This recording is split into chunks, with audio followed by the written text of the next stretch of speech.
Good day, everybody, and what's up? My name is Dr. Nick. Welcome back to the podcast for She Comes First and Selfless Sex.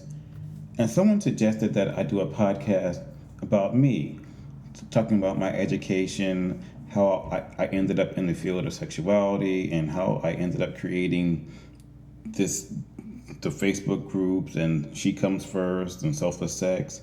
Because otherwise, if you don't know me, I know some of you guys in the group, but otherwise, if you don't know me, I'm just some guy putting up these stories and ideas and concepts about sex. They can come off really pervy, unless you know me, but many of you don't know me. So you know what? I'm going to give you guys some background about me today, and hopefully everything will kind of make sense. To begin, I will start by talking about my education.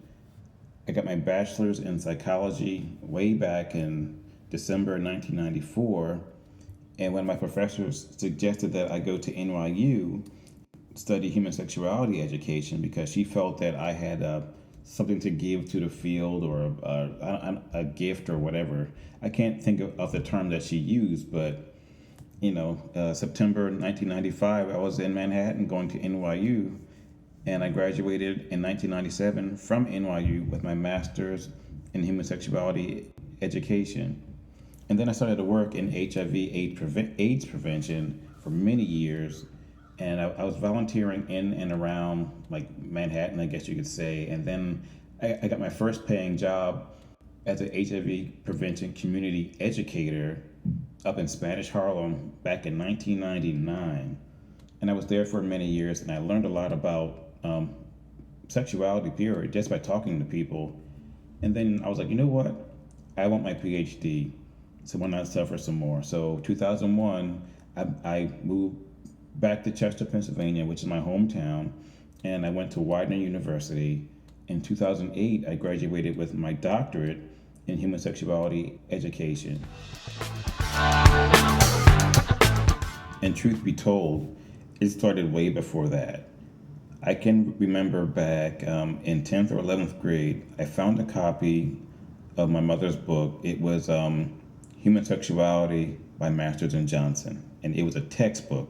I remember reading the entire book, cover to cover, over just a 2-day weekend, the entire thing. And I was mesmerized, and I don't know why I did it, but something just kind of resonated in my brain with what these guys were saying, or what Masters and Johnson was saying about sexuality, and it just stuck in my head, and I never forgot it. That's probably why I got my bachelor's degree in psychology. But yeah, it was Masters and Johnson. And to be completely honest, I have to say that my high school girlfriend probably also had a major influence on me getting into this field, because as teenagers we would pet and have a good time and have sex and whatever else, and I noticed that way back then that she would orgasm in certain positions, or she wouldn't orgasm, where if I did this she would orgasm, if I didn't do this or something different she wouldn't. So it was, how can I put it, I was always wondering why. What's going on? Why? And I know that sounds really boring, very clinical, whatever you want to call it, unfun, I don't know. But at that time in the 80s, when we were coming up, that's just how my brain was. And I have to admit, she had a major influence on me, just wondering about human sexuality and wanting to be, how can I put it, wanting to learn about it so I can educate others about it. And finally, the event that really made me want to take this field seriously and look at it as a career choice involved one of my mother's friends. I had just graduated from Old Dominion with my bachelor's, and I was going to NYU. So that summer, I was reading everything I possibly could about sexuality and sexual health, textbooks, just trying to get my mind wrapped around this stuff, because this is the area that I'm going into. I really didn't want to go into this field blind or working on my master's degree without having any more information. So I was reading everything. And I came across a book by Beverly Whipple called The G Spot. So I just devoured it. I read it in like 2 days, gone, boom. And I think my mother was telling people, oh yeah, he's going to get his master's degree in human sexuality. So one of her friends wanted to talk to me about something. So she came over, and she starts talking to me about, she felt sad. And she's telling me the story about when she's riding her husband, she's on top of her husband and they're having sex and she's riding him. And sometimes she has a orgasm, but she pees on him. And I'm like, really? So she told me what happened. Right when she said that, I knew what it was. And I said, let me ask you a question. It doesn't smell like pee, does it? She goes, nope. And I said, what you're doing is something called female ejaculation. And she's like, what's that? So I said, wait right here.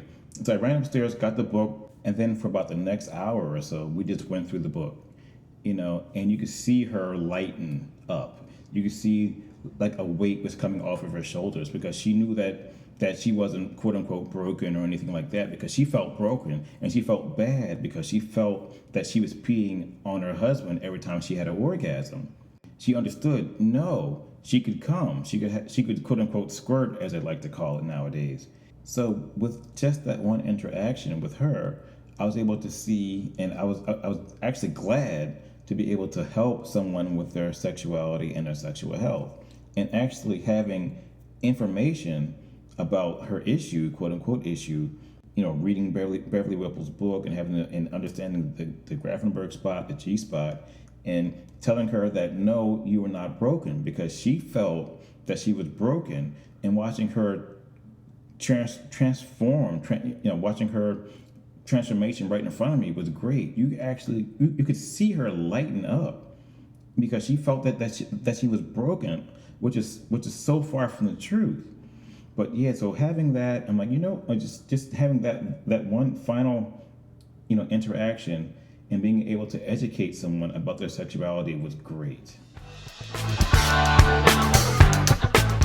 So yeah, that's pretty much me in a 9-minute nutshell.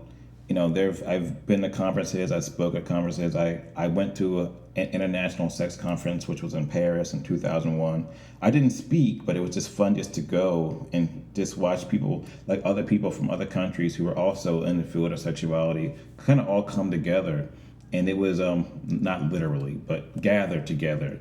And it was a great experience. And so yeah, later on I'll probably tell you some stories about like S&M clubs that I went to, and and swingers clubs and whatever else. But yeah, it's all about the experience, and I'm glad I'm in this field right now. And my last little idea I had was selfless sex, and she comes first. You guys get to experience it right now.